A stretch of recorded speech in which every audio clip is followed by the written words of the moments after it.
All right. So I've got Marin on the show again. Marin, tell us a little bit about who you are and what you do.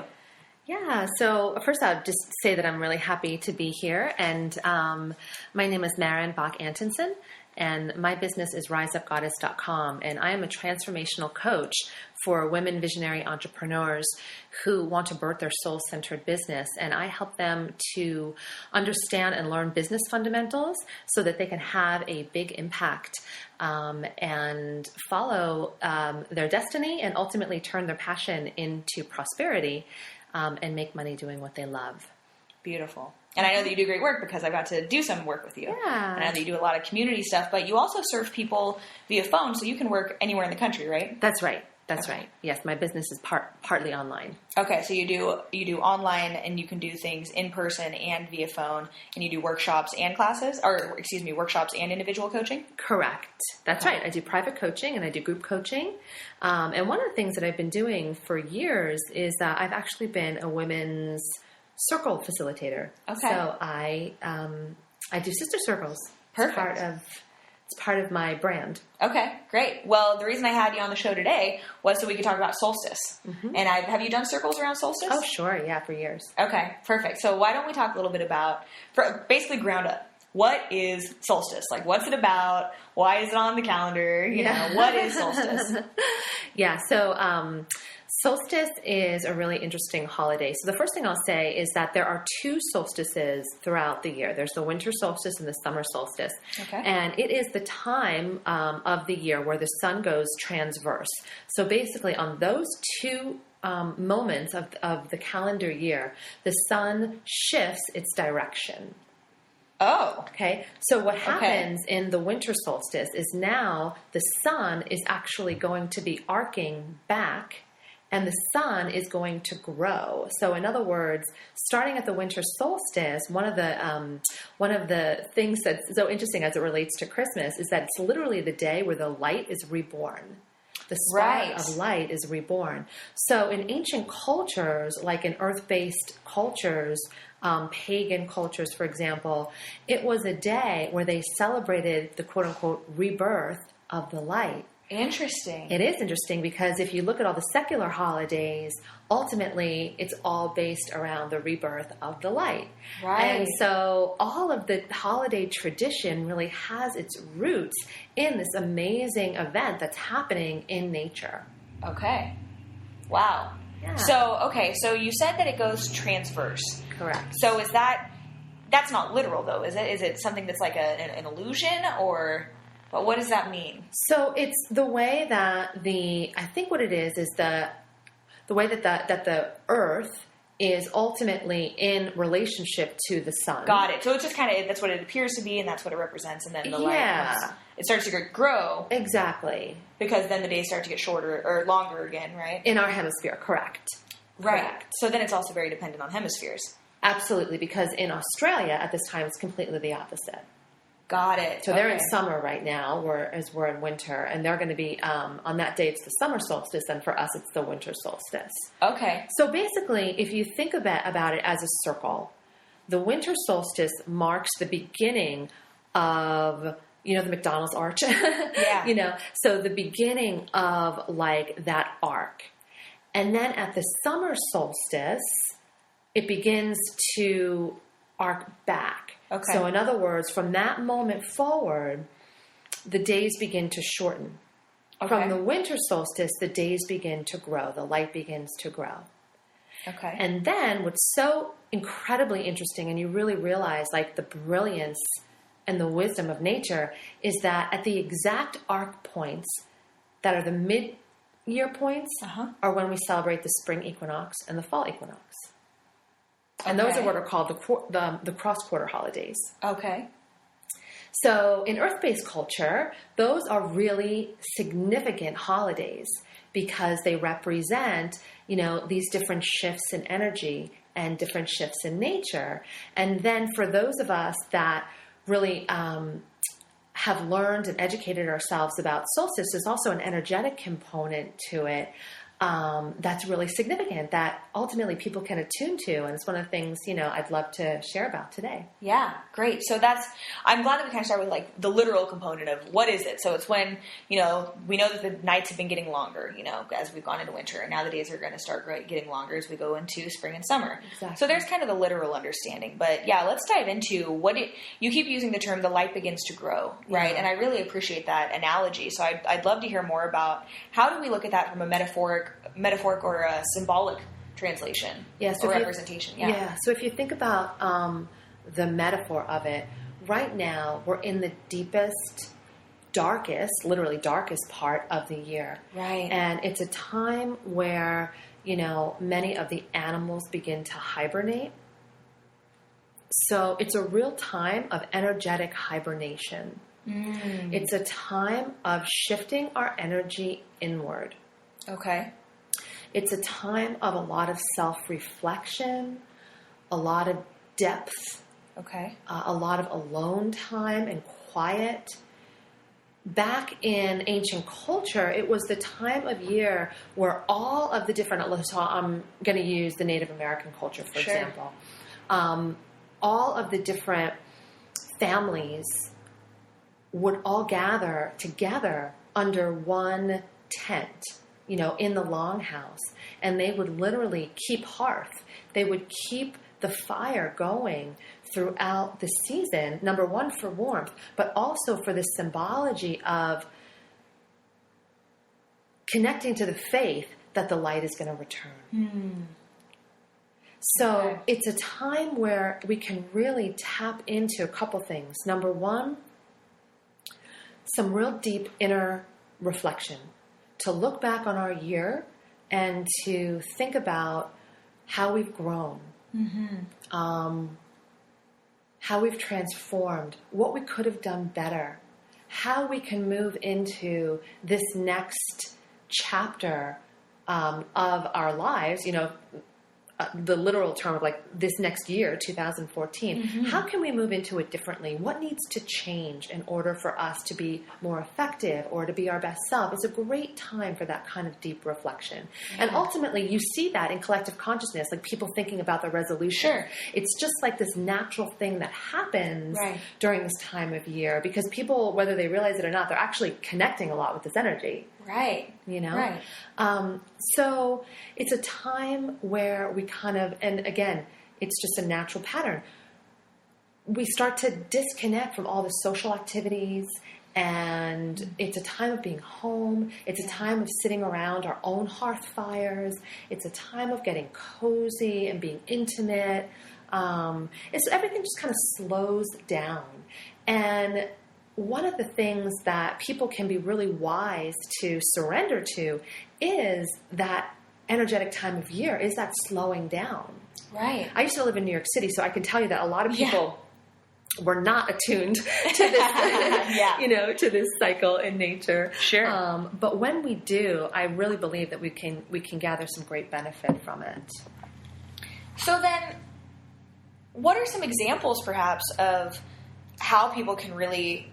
What are some ways people can do some deep inner reflection? I know you mentioned that, really looking at how they've grown, how they could have done better, perhaps. So what are some recommendations you would have in people supporting some of that growth and really doing some deep work? Yeah, so for that theme, because there's a couple themes at Solstice. So for that theme, I would say lighting a candle, like doing a personal self-reflection ritual on the actual day of solstice. Again, it's the shortest day of the year, the longest night of the year. It's a wonderful time to really disconnect from the outside and from everything that pulls your attention, and to allow yourself for that night to really hibernate. Again, the deepest part of the year. It's like you're in womb space on that night, like energetic womb space, and something's about to be born. The light's about to be born. Oh, interesting. So that's the next that thing that I'm analogy. going to talk about. But just to really allow yourself to just kind of disconnect. I know that we're kind of in the midst of the holidays, and it's which is kind of a frantic time for a lot of people. Yeah. And ultimately, people might have a lot of plans and be busy. But even if they just spend an hour or two lighting a candle, dimming the lights, taking out their journal, and just asking themselves some self-reflection questions. Even that would be an opportunity to align with the energy of solstice. So that would be the first thing. The second piece would be to gather with other women that ultimately are also holding this sacred space, because it happens to be a very, very sacred night. Okay. And I'll talk about that in a second. But, you know, if you Google in your own town, you know, winter solstice events or women solstice events, believe it or not, you know, it's not uncommon for women to do, you know, solstice gatherings. Yeah. Well, I know we have a lot here in Sonoma County. Yeah. I know we have several celebrations happening. I know I had the owner of the Diana Center on my show back in October, and I know that I believe the Diana Center is doing something for solstice, and I know a lot of other community-based places. I know Sebastopol has quite a few things going on, so it seems like it's a very, I guess fruitful is the word coming to mind, you know, time for a lot of people. So, okay, great. So really collecting could be beneficial as well, and benefiting from the energy, being amongst other people like-minded that are trying to embrace and align with this energy as well. Absolutely. Okay. Absolutely. So, and that's just like an in general thing. And I don't know what, you know, different people are going to celebrate different themes on that night, and I can go ahead and I can tell you what some of the other ones are. Sure. Okay. So we talked about deep inner reflection. Yeah, deep inner reflection. Got it. Kind of sitting in silence. So that's one big theme. Big theme. Okay. Being with yourself, reflecting, just allowing yourself to just, you know, just really go inward. Okay. Particularly on that night. Got it. Yeah, and maybe it's like a deep meditation, a spiraling down. You know, you could even look on the internet and try to find like a spiral down meditation on YouTube or something. You know, Sure. like this would be a great thing to search. So it sounds like really allowing yourself to be present also in that really kind of deep, dark space. You know, not really, I think sometimes we avoid sometimes going into places of solitude or perhaps things that we associate with darkness, but it sounds like this is almost a prime time to do that in a way. Absolutely. And one of the things that is so key about wintertime, it being the fourth season of the year, is that it also correlates to the archetype in woman's spirituality of the crone.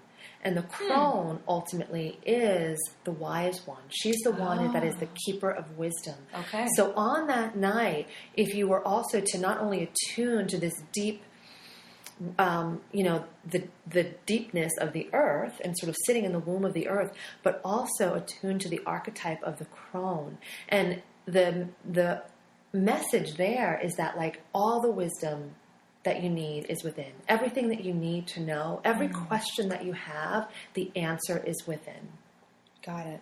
And I'll just talk just really quickly about what those four archetypes are that relate to the seasons and the year. That'd be great. So the first one is spring, and spring is all about birth. Okay. It's when, you know, we see those signs, all the new, you know, animal babies are born, and you remember Bambi and all that. It's, you know, spring is really a sign of birth. And that's the time of the maiden. It's the time of like carefree, feet in the grass, you know, just really like a lively, coming to life, kind of innocent time. And it's the time, and that's the archetype is the maiden.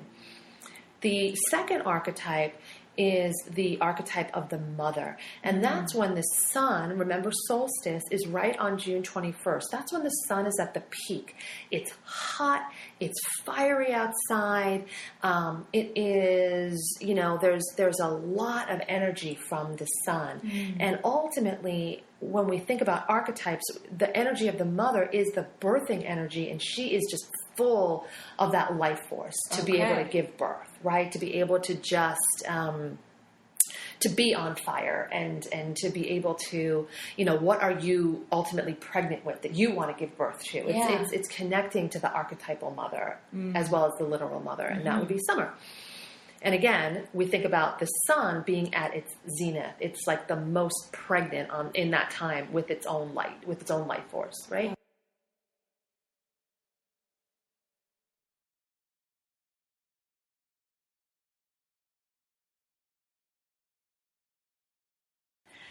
And then fall is the time of the queen.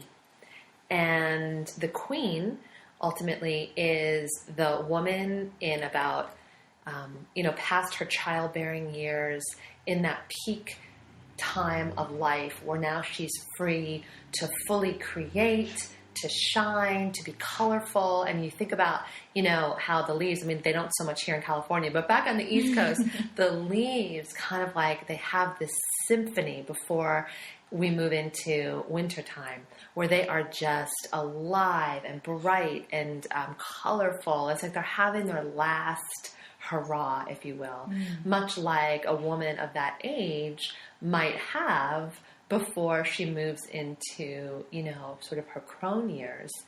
And then winter correlates to the time of the crone. So back full circle. And it's a time where, things all around us are beginning to die, literally and figuratively.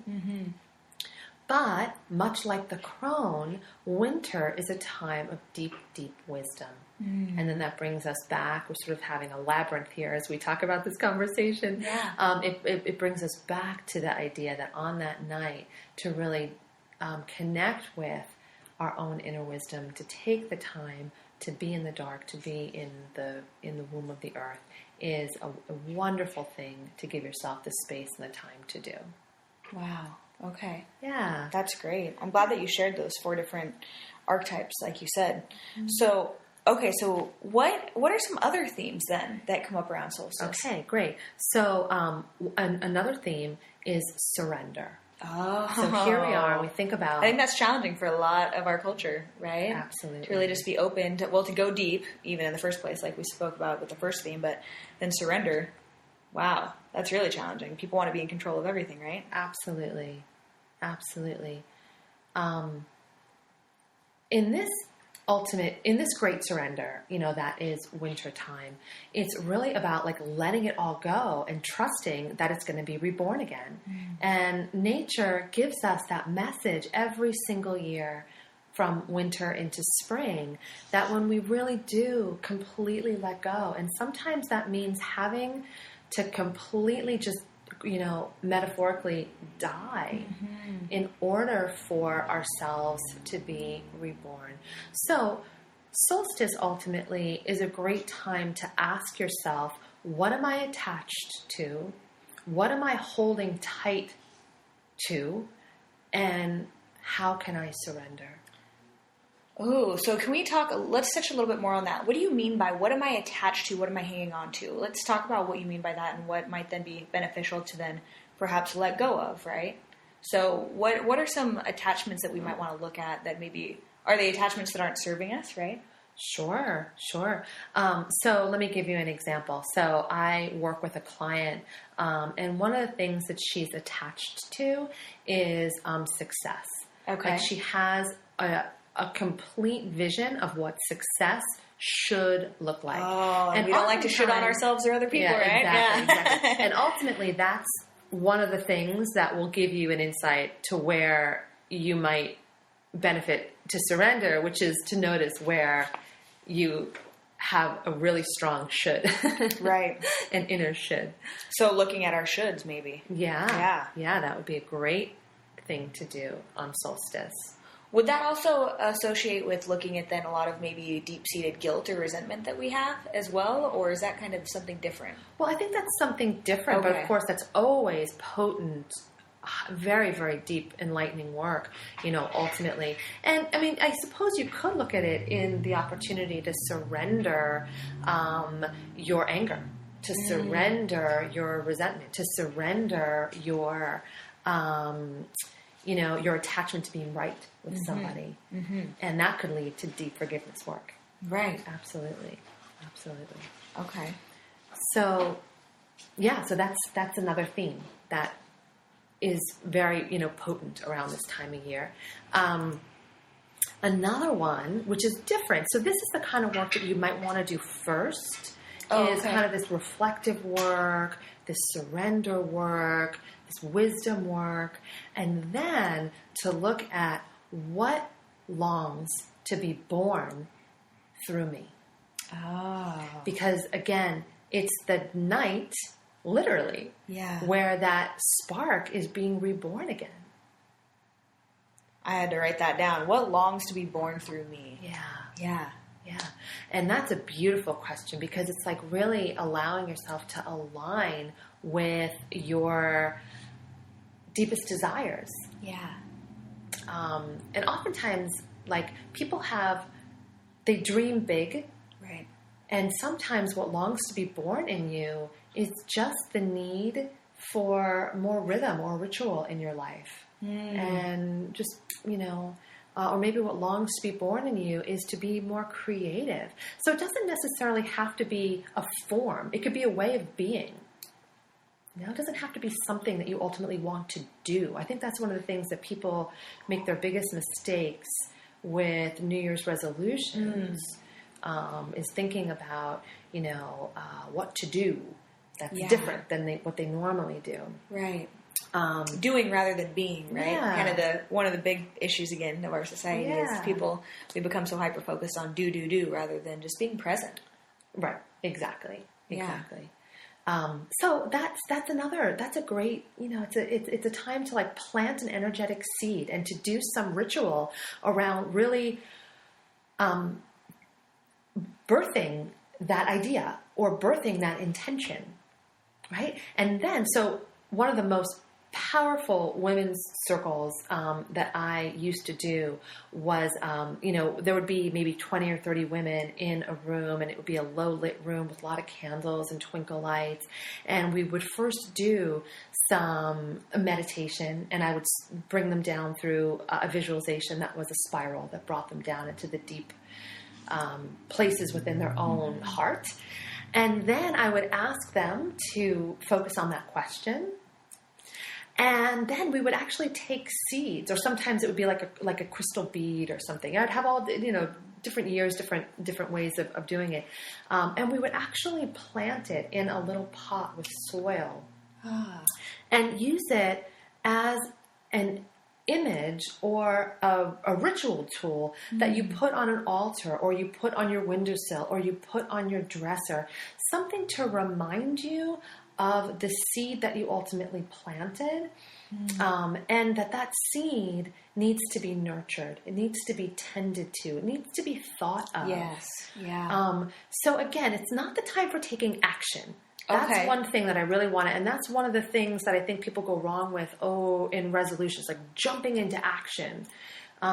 It's not the time to take action. It's the time to sit with the intent, to birth the idea, to be with the vision, and then to nurture it, hold it, give it space and time in order to take root and grow. Got it. So it's like holding it. So through the dark time of the year, which is ultimately what we're moving into right now, it would be like holding that vision close to your heart and just really like giving it that like energy every day. Yeah. That energy medicine. Yeah. Wow. Yeah. I really appreciate you kind of mentioning the reflective work. And as I already mentioned, what longs to be born through me, but just because something's longing to be born doesn't mean we need to take a lot of action steps around it.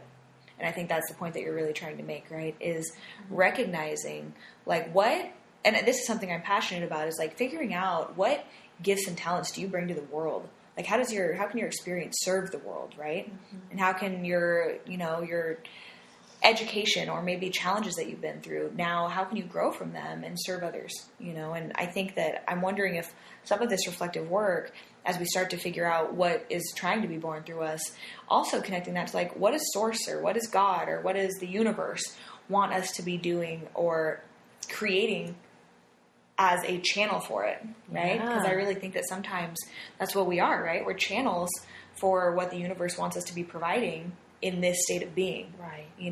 Right. That's exactly right. And what you just brought up is another great reminder, which is that this time of year is ultimately a wonderful time of year to connect with the divine. to connect with the ancestors, to connect with the spirit guides and the animal totems. It's that time of year of like really like doing that deep spiritual work that maybe you've been wanting to do. Like now energetically, the earth energy will support you in doing that in a big, big time way. Wow. Mm-hmm. And do you think that then people maybe, if people have been feeling kind of down in the dumps or maybe a little sad or depressed, and a lot of people say, oh, maybe it's winter that brings them down. Is there truth to that? Like a lot of people that have those feelings, or what would you make of people that maybe think that they get a little bit down during winter or around this time of year? Yeah, it's a very interesting question. It's a great question, actually. And I think I have somewhat of a multifaceted answer. I think that people ultimately do suffer from, what are they called? Seasonal affective disorder, yeah. Yeah, seasonal depression or what have you. And I think partially people would attribute some of that to a lack of vitamin D and sun. Right. I know that on the East Coast, that was a big thing for people, was like an actual lack of sun, like hormonally affecting people. Wow. But you know what? I have, like, just being in women's work for a really long time and being so deeply attuned to the feminine, I would say ultimately, I think it's a time that people resist the great surrender of this time of year. And they're so programmed and patterned to continue in that masculine energy of doing, being. And their bodies ultimately know better. And their bodies are like fighting them because it's a time of hibernation. It's a time of going within. It's a time of rest. I really appreciate you bringing that up because I know for myself, I've been feeling like extra tired, extra overwhelmed just by the same stuff that I've been trying to do. I always have a lot going on between the business and whatever else I'm doing and managing all of that. But just lately I've been feeling a lot more of a pull to just be alone and sleep, and trying to just figure out like, why am I feeling this way so much more? Totally. It's like your body knows. Your body knows. Right. And ultimately, I think that's why people get depressed. Because they're fighting the natural inclination and rhythm of their body. Yeah. And ultimately, that leads us to the next theme, which is self-care. Oh, yeah. If you think about the earth as a mother figure, like let's just think about that for a second. If you're in goddess culture, they often use the terminology Gaia, like the ultimate mother, the earth mother, right? And if you think about the mother, she gives. She's born in the spring, and she just gives so much throughout the year. So much oxygen, food, beauty, there's just harvest, all this wonderful stuff. But there's a cycle of regeneration. Yeah. So I used to work with new mothers, and I used to always tell them about this wisdom that we can learn from the earth. And ultimately, this is not just for mothers, it's for anybody. Winter is a time to replenish, recharge, refuel, and ultimately take really deep self-care to a whole nother level. Got it. Let's say so: replenish, recharge, refuel, and really embrace self-care on a really deep level. Yeah. And, if you think about, like, a lot of people, when they hear self-care, they think massage, pedicure, and all that stuff is great. Don't get me wrong. Yeah. But it's also, when I think about deep self-care, I think about spiritual self-care. Yeah. I think about really deeply connecting to what really matters, to source, to, just that energy that's ultimately bigger than ourselves, whatever you want to call it. Well, and for people that might be, listening and don't really have a spiritual practice, like what would that perhaps look like for them if this is something really new for them? So I guess what are a couple like kind of beginner tools or tips that you would offer? Okay, so I guess just the first one would just be allowing oneself to really be okay in silence. And I think people get caught up in this whole idea of like meditation. Like, well, what does that look like? I don't know how to meditate, or I need to be trained, or I need to, have a DVD or something. And ultimately, I don't believe that that's true. I believe that any opportunity that we allow to just be quiet, whether that be a quiet winter evening walk, or a quiet, turning off the television for one night. That even that can be deeply replenishing and recharging because, it gives the brain a rest from all the stimulus. Yeah. So even moments like that and gifts to oneself like that would be a really wonderful place to start.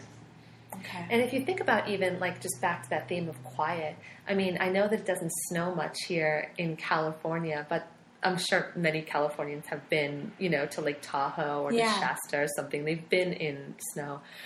There's a quiet when it snows that is magical. Yeah.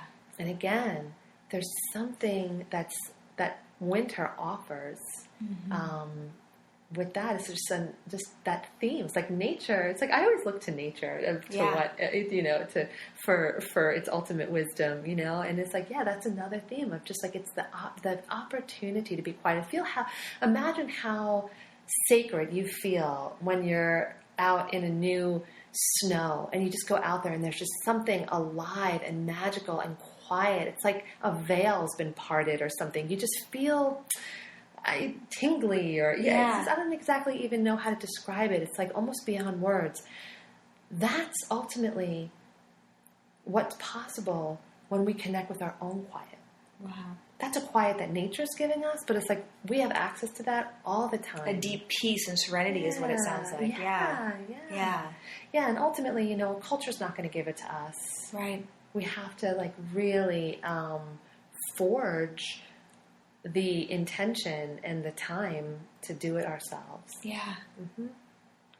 So, are there any other themes that you wanted to mention today? So let me think about it for a second. Okay. We talked about the deep inner reflection, surrender, reflective work, and self-care. Yeah, so I think that is, that's about right. That's, it's when, and I gather those themes, just from my own intuition, but also just from planning solstice events over the years. And using those different themes as opportunities for people to gather.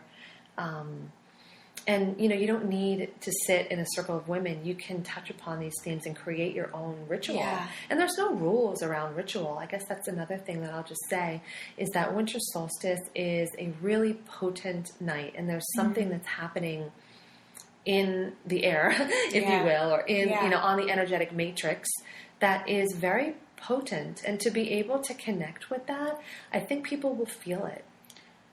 So really allowing themselves to be open to birthing, or to, well, maybe not birthing, we talked about more so with spring, right? But being open to allowing something to be born through that. Yes, right. The idea, the start of something, the spark within, the vision, the intention, something where it's just like the very, very beginning. Again, I think of the metaphor of the seed. That very first, it's very small, it's very fragile, it's like a newborn embryo, if you will. Ultimately, you don't give birth to an embryo, you let it gestate, you let it grow, you let it, ultimately be filled with all that good, yummy life force energy until it's ready to be born, and then you take the action to birth it.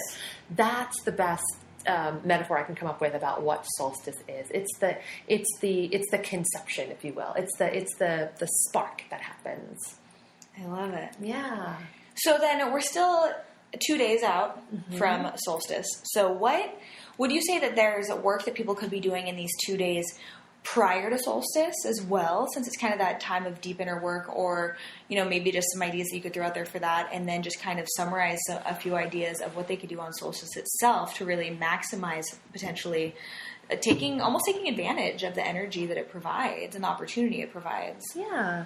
So one of the things that people could do is really, again, just to honor this time of hibernation. So even though we're in, full on Christmas season mode, like just to think of it, like we're also in the deepest, the shortest days and the deepest nights of literally the year. Yeah. And to honor that, to curl up with a cup of tea and a blanket by the fire, like that's great work. Perfect. For right so now. just allowing yourself to be calm, to hibernate, like we talked about. Yeah. To just really go slow, potentially too, right? Yeah. In these next couple days, and maybe if they journal, I'm a big fan of journaling. I recommend that to all my clients, pretty much. Maybe starting to do some reflective work. Maybe like how has this year been? Like, what do I maybe want to develop or shift or start to allow to be born through me? Right? Absolutely.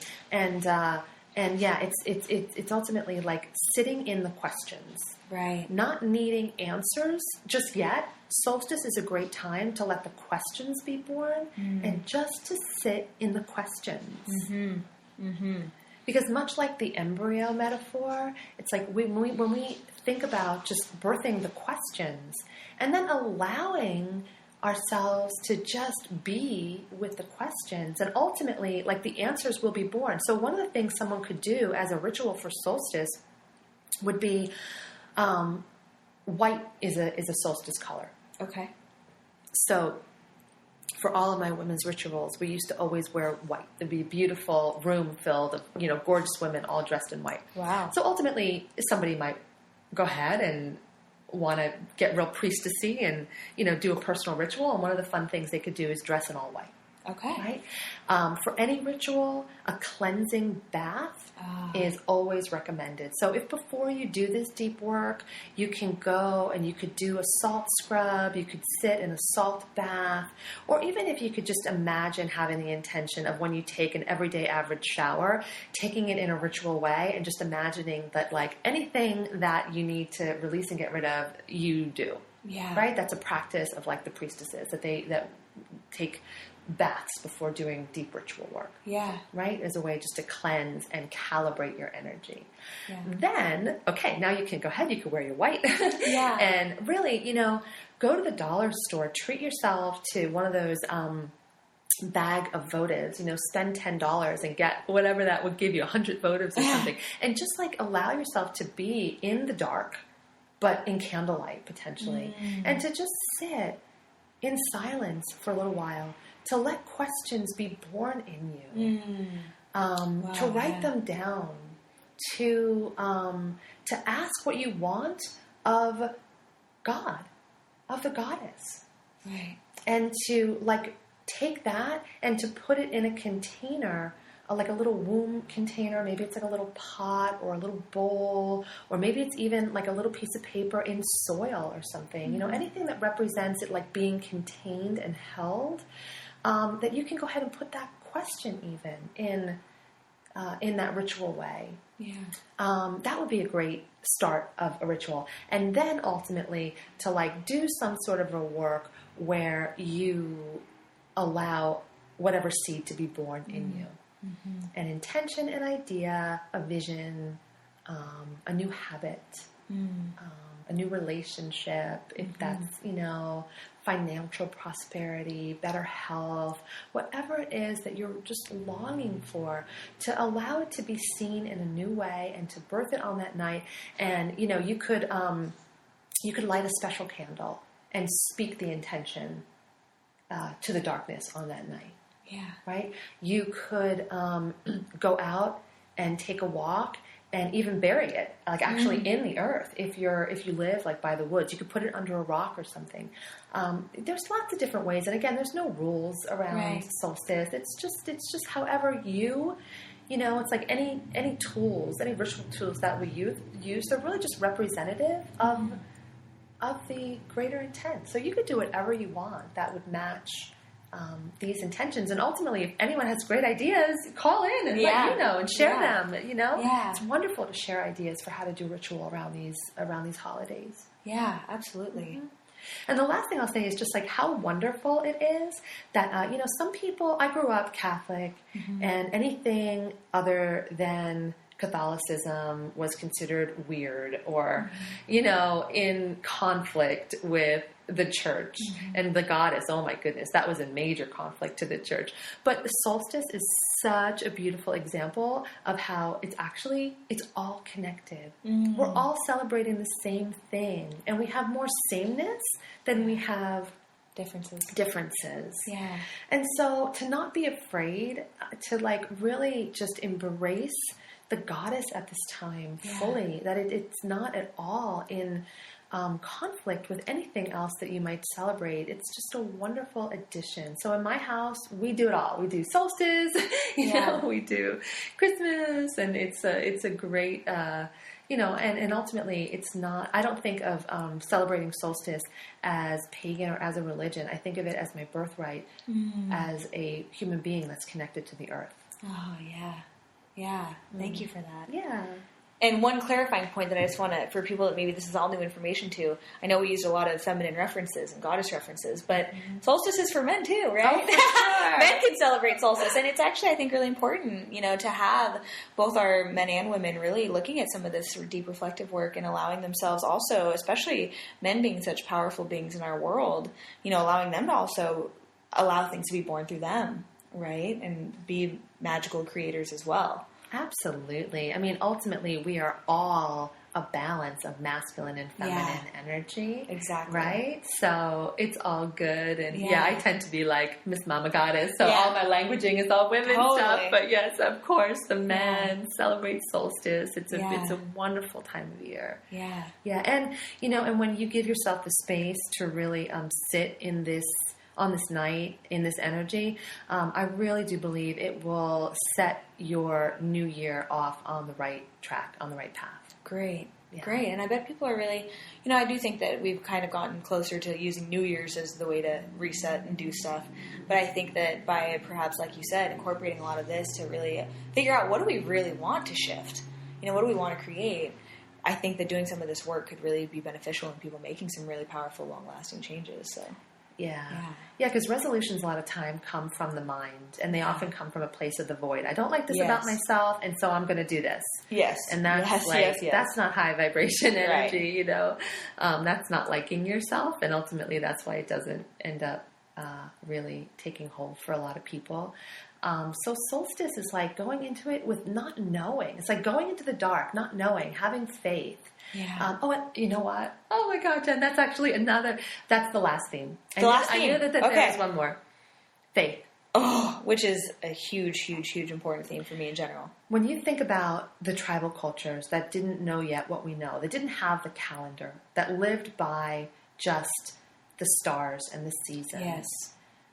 Every single year that they had to face the winter, they had to generate such great faith that the spring and the food ultimately would come back. Right. It literally was life or death. And they had to, so all of their rituals had to do with connecting with the sun.